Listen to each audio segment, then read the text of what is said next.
प्यारे बच्चों, आपका बहुत बहुत स्वागत है हमारे चैनल में, जिसमें हम कक्षा 6, 7, 8 की वर्कशीट सब्जेक्ट इंग्लिश अंग्रेजी विषय की सारे कार्यपत्रक को हल करवा रहे हैं। आज हम वर्कशीट 101 यानी कि 101 कार्यपत्रक को सोल्व कराने जा रहे हैं और इसके बाद हमारा कंप्लीट हो जाएगा। आपका कार्यपत्रक जो वर्कशीट है इंग्लिश की, वो कंप्लीट होने जा रही है कक्षा 6-7 विषय इंग्लिश के लिए। तो पहला क्वेश्चन स्टार्ट करते हैं। Let's start students. देखिए ध्यान से। Read the description of the following festival and find the correct picture for them below. Label the picture with the name of the festival and number of description.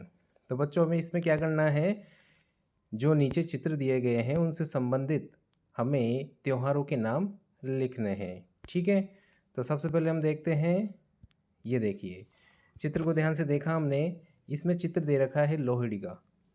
जो लोहड़ी त्यौहार होता है वो जो सिख जाति के होते हैं वो मनाते हैं। जैसे पंजाब, हरियाणा, चंडीगढ़, इनमें लोहड़ी मनाई जाती है। जब फसलें कट जाती है तो लोहड़ी का त्यौहार मनाया जाता है। बच्चों दूसरा है रक्षाबंधन। ये चित्र देखते हैं तो ये रक्षाबंधन का, तो हम लिखेंगे रक्षाबंधन। थर्ड है इसमें होली। होली का त्यौहार है तो हम लिखेंगे थर्ड में होली। ठीक है, इसके बाद में देखते हैं बच्चों, ये क्रिसमस है। क्रिसमस जो 25 दिसंबर को आता है हर साल। क्रिसमस जो ईसाइयों का त्यौहार है। ठीक है, नेक्स्ट इसमें दीपावली या दिवाली। दिवाली जो हम बनाते हैं 5-6 दिन तक चलता है और हमारी इसमें हॉलीडेज़ भी बहुत ज़्यादा आती है। 10 से 12 दिन की हॉलीडेज़ आती है, तो ये दिवाली। ठीक है, नेक्स्ट है ईद। ईद यानी कि जो मुस्लिम संप्रदाय के लोग होते हैं वो ईद मनाते हैं। तो बच्चों हम सभी किसी न किसी त्यौहार से संबंधित हैं, जुड़े हुए हैं। और त्यौहार हमारे लिए हमारे जीवन में एक रोचक, एक रस भर देता है, जिससे हमारा जीवन बहुत अच्छा हो जाता है। त्योहारों के बिना हमारा जीवन क्या होता है, एक तरह से निष्क्रिय या नीरस हो जाता है और हम एक त्यौहार आने के बाद भी दूसरे त्यौहार के बारे में सोचने लग जाते हैं। इससे हमारा जीवन और आनंदमयी और सुखद और हम एंजॉय करते हैं। ठीक है बच्चों, आगे देखते हैं हम। वर्कशीट 102 यानी कि 102 कार्यपत्रक है। इसमें given below is a picture story, right a story with the pictures given below. यानी कि हम इस चित्र को देख के एक कहानी लिखेंगे। ठीक है बच्चों, देखो एक प्यारी सी लड़की है, छाते के साथ जा रही है, हवा चलती है, छाता उड़ जाता है। एक कौवा पेड़ पे देख लेता है और वो उसे ले जाता है और अपने छोटे छोटे प्यारे बच्चों के लिए वो घोंसला बना लेता है। तो बच्चों हम इंग्लिश में ट्रांसलेशन कर लेते हैं। फर्स्ट है इसमें, one rainy day a little girl was walking home with her blue umbrella. यानी कि एक बरसात के दिन, यानी कि बरसात का समय था और बरसात हो रही थी, तो एक दिन एक छोटी सी लड़की अपने नीले रंग की छाते के साथ घूम रही थी या जा रही थी। उसके बाद में क्या होता है हम ध्यान से देखते हैं। सेकंड पॉइंट है, a strong wind turn the umbrella inside out. यानी कि एक जोर से हवा चलती है और उसके बाद क्या होता है कि वो जो छाता है वो उलट जाता है, यानी कि उड़ने लग जाता है। और उड़ने लग जाता है जब एक कौवा पेड़ पे बैठा हुआ होता है तो वो देख लेता है, तो वो क्या करता है, थर्ड पॉइंट में हम लिख लेंगे, a crow saw the abandoned umbrella grabbed it and flew away with it. यानी कि एक कौवा उसे देख लेता है, छाता जो उस लड़की के हाथ से छूट चुका है हवा के कारण। जो वो उड़ते हुए छाते को देखता है तो वो उसे पकड़ लेता है और उसके साथ उड़ जाता है। फिर वो क्या करता है हम चौथे पॉइंट में देख लेते हैं। चौथे में देखिए, हम चित्र में देखते हैं तो क्या होता है, the crow then use the umbrella as a nest for its babies. उस कौवे ने क्या किया, उस छाते को क्या किया, एक घोंसले के रूप में अपने बच्चों के लिए बना लिया, यानी कि यूज कर लिया, उपयोग में कर लिया, जिससे उसके बच्चे आसानी से रह सके। तो इस प्रकार से बच्चों हमने ये कहानी बना ली है। आप इसे ध्यान से देखकर वीडियो को पॉज करके और इसे क्या करेंगे, अपनी वर्कशीट कंप्लीट करेंगे। बच्चों जल्दी से हमारे चैनल को भी सब्सक्राइब कर दीजिए, जिससे हम आगे से आगे आपके लिए वीडियो ला सकें और हमें मोटिवेशन मिले। आगे है बच्चों वर्कशीट 103 यानी कि कार्यपत्रक 103। तो कार्यपत्रक 103 स्टार्ट हो जाता है, filling the blanks with herself और हिम सेल्फ। तो बच्चों इसमें क्या करना है, जो ये रिलेटिव प्रोनाउंस होते हैं, संबंध संबंध सूचक जो वो ये क्या होते हैं, सर्वनाम होते हैं, उसको हमें भरना है। तो बच्चों हमें इसमें क्या करना है, जो हर सेल्फ, ये देखिए हर सेल्फ है, हर सेल्फ यानी कि स्त्रीलिंग होगा, शी होगा, किसी लड़की का नाम होगा तो हम हर सेल्फ भरेंगे, और कोई लड़के का या पुल्लिंग होगा, ठीक है, ही होगा तो उसके लिए हम हिमसेल्फ का यूज करेंगे। तो देखो, Ravi completed the homework himself, Ravi लड़का है, पुल्लिंग है, मस्कुलाइन जेंडर है, ये पुल्लिंग है, और ही के हिसाब से इसमें हिमसेल्फ आ जाएगा। थर्ड सेकंड है Rani brought the books herself, यानी कि रानी अपने लिए पुस्तकें लाई, ठीक है, तो रानी लड़की है इसलिए हर सेल्फ भरेंगे इसमें। थर्ड है she coloured the picture her self, उसने स्वयं चित्र में रंग भरा, तो शी के अकॉर्डिंग हर सेल्फ आ जाएगा। चौथा पॉइंट है इसमें the man hit himself, main आदमी है, पुल्लिंग है इसलिए हिमसेल्फ आएगा। पांचवा इसमें है the boy lifted the box himself, लड़का पुल्लिंग है इसलिए हिमसेल्फ भरेंगे इसमें, लड़के ने बक्से को स्वयं ही उठा लिया। छठा है the girl cook food her self, लड़की ने स्वयं खाना बनाया, ये हर सेल्फ और हिम सेल्फ का मतलब है स्वयं, खुद के द्वारा, तो लड़की है इसलिए हर सेल्फ आ जाएगा इसमें। अगला है सेकंड क्वेश्चन है बच्चों, इसमें filling the blanks using proper noun, यानी कि व्यक्तिवाचक संज्ञा हमें इसमें भरना है। प्रॉपर प्रोनाउन से बच्चों, व्यक्तिवाचक सर्वनाम है ये, सॉरी, व्यक्तिवाचक सर्वनाम है। वैसे ही देखिए बच्चों, आई के साथ आई का होगा माई, यू के साथ योर सेल्फ और वी के साथ ओवर सेल्फ, ठीक है, इस प्रकार से हम भरेंगे। तो I brought the banana myself, यानी कि मैं स्वयं केले लेकर आया, ठीक है, तो आई के अकॉर्डिंग माई सेल्फ आ जाएगा। सेकंड है you should do work your work your self, यानी कि आपको स्वयं अपने द्वारा काम करना चाहिए, ठीक है, तो यू के अकॉर्डिंग योर सेल्फ आ जाएगा। थर्ड है इसमें we should do our work ourself, हमें अपना कार्य स्वयं करना चाहिए, तो वी के अकॉर्डिंग ओवर सेल्फ आ जाएगा। फोर्थ है इसमें राजेश हेल्प हिमसेल्फ, राजेश ने स्वयं की सहायता की, तो राजेश पुल्लिंग है, उसके राजेश संज्ञा है, नाउन है, नाउन का प्रोनाउन होगा ही, और ही के अकॉर्डिंग इसमें आ जाएगा हिमसेल्फ। अगला है छठा Durga went to the city herself, Durga स्त्रीलिंग है यानी कि शी है, शी के अकॉर्डिंग हर सेल्फ आ जाएगा, यानी कि दुर्गा स्वयं बाजार यानी कि शहर में गई। पांचवा है the dog kick the ball itself, यानी कि कुत्ते ने स्वयं बॉल को ठोकर मारी यानी कि किक मारी, तो जानवर होते हैं तो बच्चों उसमें इट का हम यूज करते हैं, तो इटसेल्फ इसमें आ जाएगा। अगला है बच्चों वर्कशीट 104 यानी कि 104, 104 कार्यपत्रक है इसमें। होमोफोन्स, होमोफोन्स का मतलब होता है ध्वनि एक जैसी होती है लेकिन उन दोनों का अर्थ अलग अलग होता है। ध्वनि एक होगी यानी कि आवाज़ एक जैसी आएगी लेकिन अर्थ अलग अलग होगा, उसे बच्चों हम कहते हैं होमोफोन्स। तो इसमें हम मिलान कर लेते हैं, जो बिल्कुल सीधी स्ट्रेट लाइन जा रही है ना उससे हमें मिलान करना है, ठीक है। तो बच्चों मैंने बताया इसमें भर के बर्थ का मिलान किया हमने बर्थ से। बर्थ मानी होता है कोई डिब्बा होता है, ट्रेन का डब्बा जहाँ हम बैठते हैं, ठीक है, और अगला बर्थ मानी जन्मदिन। स्टील, स्टील माने होता है स्टील यानी कि धातु, और इससे हमने मिलाया है स्टील, स्टील माने होता है चुराना, चोरी करना, ठीक है। अगला है इसमें वेस्ट, वीक, तो वीक को मिला, वीक मानी कमज़ोर, और वीक को हम मिला देंगे WEE के, यानी कि वीक मानी सप्ताह। अगला है वेस्ट, वेस्ट मानी होता है कमर, और एक होता है वेस्ट यानी कि बर्बाद करना, नष्ट करना, ठीक है। अगला है फेयर, फेयर मानी होता है मेला, और एक होता है फेयर मानी किराया, ठीक है। सी मानी समुद्र, और SEE सी मानी क्या होता है देखना। अगला है डियर, डियर मानी हिरण, और एक होता है DEAR डियर मानी प्यारा या प्रिय, ठीक है। अगला है देयर, देयर मानी वहाँ, और देयर मानी उनका, ठीक है। होल है HOLE, होल मानी होता है छेद या छिद्र, और एक होता है वॉल, होल इसको भी होल कहते हैं, होल मानी संपूर्ण या सारा, ठीक है। तो बच्चों हमने इस प्रकार से होमोफोन्स को कंप्लीट कर लिया है। आप इस प्रकार से वीडियो देख के और ध्यान से देख के वीडियो को पॉज करके आसानी से इसको भर सकते हैं। वीडियो अच्छा लगे लाइक करें, सब्सक्राइब करें और मैसेज करें हमें, जो आपको कुछ पूछना हो हमसे पूछ सकते हैं। सेकंड क्वेश्चन है बच्चों, read aloud and underlined read aloud and underline all the nouns in the following sentence. बच्चों इस लाइनों को ध्यान से पढ़ना है, जोर से पढ़ना है, और जिसमें जो संज्ञा शब्द है, संज्ञा सूचक, noun is the name of a person place और ए थिंग, यानी कि संज्ञा किसे कहते हैं, किसी व्यक्ति वस्तु स्थान भाव आदि के नाम को संज्ञा कहते हैं। ठीक है, तो हमें इसमें से संज्ञा शब्द छांट लेंगे। तो the cat ran after the mouse, यानी कि बिल्ली चूहे के पीछे दौड़ी। तो इसमें बिल्ली और चूहा क्या है बच्चों, इसमें संज्ञा है, ये नाउन है। ठीक है। सेकंड है the bucket is full of water, बाल्टी पानी से पूरी भरी हुई है। तो बच्चों इसमें बकेट और वाटर क्या है, नाउन है, यानी कि संज्ञा है।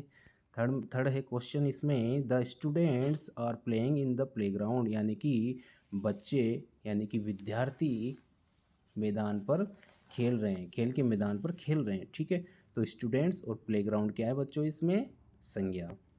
चौथा है इसमें, द हवा महल इज इन जयपुर, हवा महल जयपुर में है। तो हवा महल और जयपुर क्या है, ये संज्ञा है। ठीक है, स्थान है, संज्ञा है। पांचवा है, Kishan has a pencil and an eraser, Kishan के पास एक पेंसिल और एक इरेजर यानी कि रबड़ है। तो पेंसिल और इरेजर क्या है, इसमें संज्ञा। ठीक है बच्चों, अगला है छठा, elephants like to eat sugarcane, हाथी गन्ना खाना पसंद करते हैं। तो ठीक है बच्चों, इसमें एलिफेंट्स और शुगर केन क्या है, ये संज्ञा शब्द है। तो बच्चों हमने इस प्रकार से ये संज्ञा शब्द के नीचे अंडरलाइन यानी कि रेखा खींच ली है। ठीक है, कंप्लीट हो चुका है। अगला है कार्यपत्रक 105। तो हम देख लेते हैं, right your thoughts about the given picture. तो बच्चों ये जो चित्र दे रखा है, इसको हमें ध्यान से देखना है और समझना है कि इसमें क्या बताया गया है। तो बच्चों जब हम ध्यान से देखते हैं तो इसमें बताया गया है कि हमें जल को क्या रखना चाहिए, जल का हमें क्या करना चाहिए, संरक्षण संरक्षण करना चाहिए, क्योंकि जल पानी हमारे लिए बहुत कीमती है, क्योंकि हम पानी के बिना एक दिन भी नहीं जी सकते। खाने के बिना तो हम 8-10 दिन जी सकते हैं, लेकिन पानी के बिना एक दिन भी नहीं जी सकते। तो बच्चों हम ध्यान से देखते हैं, इसका देखने के बाद हमें हमें क्या लिखना है, इसके बारे में लिखना है। ठीक है, पहली लाइन है इसमें, this picture shows a water conservation, यह चित्र हमें जल संरक्षण के बारे में बताता है। ठीक है। सेकंड है इसमें, awareness illustration with the slogan every drop counts, यानी कि हमें इसके अंदर एक जानकारी दी गई है, जिससे इसमें बताया गया है कि एक एक बूंद कीमती होती है, जिसे बताया गया है ना इसमें, एक एक बूंद कीमती होती है। तो बच्चों इसमें क्या है, हमारे लिए एक एक बूंद कीमती है। ठीक है, तो ध्यान से हम इसे देख लेते हैं। ठीक है, अगला है इसमें थर्ड पॉइंट है, don't use shower to bath, यानी कि नहाते समय हमें शावर का यूज नहीं करना चाहिए या कम से कम करना चाहिए, जिसमें पानी वेस्ट ना हो। चौथा है, don't leave the tap running while brushing, यानी कि ब्रश करते हुए हमें पानी को यानी कि नल को चालू नहीं रखना चाहिए। ठीक है। पांचवा है, turn off the tap when not needed, यानी कि जब आवश्यकता नहीं हो तो नल को बंद कर दे। छठा है, ऑलवेज यूज वाटर वाइजली, यानी कि हमेशा ध्यान से पानी का उपयोग करें, फालतू वेस्ट नहीं करें। सातवां है, fix leaking pipes and taps to avoid water waste, यानी कि पानी को बर्बाद होने से बचाने के लिए हमें जो हम पाइप होता है या नल होता है वहाँ से पानी लीक होता है, टपकता है, तो हमें उसे सही कर देना चाहिए, उस पर हमें फिक्सिट लगानी चाहिए। अगला है आठवां, collect rain water for watering plants, यानी कि हमें बरसात के पानी को भी इकट्ठा करना चाहिए, जिससे हम उसे यूज कर सके, क्योंकि बरसात का पानी सबसे शुद्ध जल होता है, उसे हम पी भी सकते हैं और अदर काम में भी यूज ले सकते हैं, पेड़ पौधों को पानी पिलाने के लिए। अगला है, use a bucket to wash car and others, यानी कि दूसरे हमें कार धोने के लिए, मान लो हमारे घर में कार है या कोई दूसरा व्हीकल है, बाइसिकल है, साइकिल है या बाइक है, कुछ भी हो, तो हमें उसे बाल्टी पानी से धोना चाहिए। यानी कि पानी बाल्टी में डाल के कपड़े से अच्छे से साफ करना चाहिए, ऐसे नहीं उससे पाइप से धो रहे हैं। अगला है, use a bucket to wash, हो गया। 10वां है, the above picture is promoting responsible water use and conservation. ठीक है, तो इसमें बताया गया है, जो चित्र दिया गया है वो हमें ये हमारी जिम्मेदारी तय करता है कि हमें पानी का संरक्षण करना है और उसके बारे में जागरूक करना है लोगों को। ठीक है बच्चों, इस प्रकार से हमने कंप्लीट कर लिया है। अगला है फॉर्मेटिव असेसमेंट 15 यानी कि योगात्मक आकलन 15। इसमें है we use this to keep our body cool in summer, यानी कि हम कौन सी चीज़ का उपयोग करते हैं हमारे गर्मी के अंदर अपने आप को, शरीर को ठंडा रखने के लिए। तो हम लिखेंगे बटर मिल्क यानी कि छाछ का। ठीक है। सेकंड है इस पे tick right the correct word complete the sentence, यानी कि हमें सही का निशान लगाना है। I want to send him a from my computer, यानी कि मैं कंप्यूटर से भेजना चाहता हूँ, तो मेल, तो MAIL इसमें हो जाएगा। ठीक है, ईमेल भेजते हैं वो मेल आ जाएगा इसमें। थर्ड है इसमें tick the correct pronoun for the given sentence, हमें क्या करना है, जो सही सर्वनाम है वो भरना है। ठीक है, वी मेड, तो वी के अकॉर्डिंग आएगा बच्चों इसमें ourselves. We made ourselves a little house, यानी कि हमने स्वयं के द्वारा एक छोटा सा घर बनाया। अगला है चौथा tick the correct antonym, antonym का अर्थ होता है विपरीत यानी कि विलोम शब्द, यानी कि opposite word. To complete the sentence Akram wanted to reach the function early but he reached, लेकिन वह पहुंचा। अक्रम जो प्रोग्राम था, फंक्शन था, उत्सव था, उसमें जल्दी पहुंचना चाहता था लेकिन वह पहुंचा। तो अर्ली का क्या होगा बच्चों इसमें, लेट, लेट मानी देरी से। ठीक है। अगला है read the given passage and answer the following question 6 to 9, यानी कि गद्यांश को ध्यान से पढ़ना है और प्रश्न नंबर 6 से लेकर 9 तक हमें कंप्लीट करना है। तो बच्चों ये गद्यांश है, इसको ध्यान से पढ़ लेते हैं। Pramila has a dream last night, she was flying in the sky and suddenly everything started talking to her. Pramila ने पिछली रात को एक सपना देखा।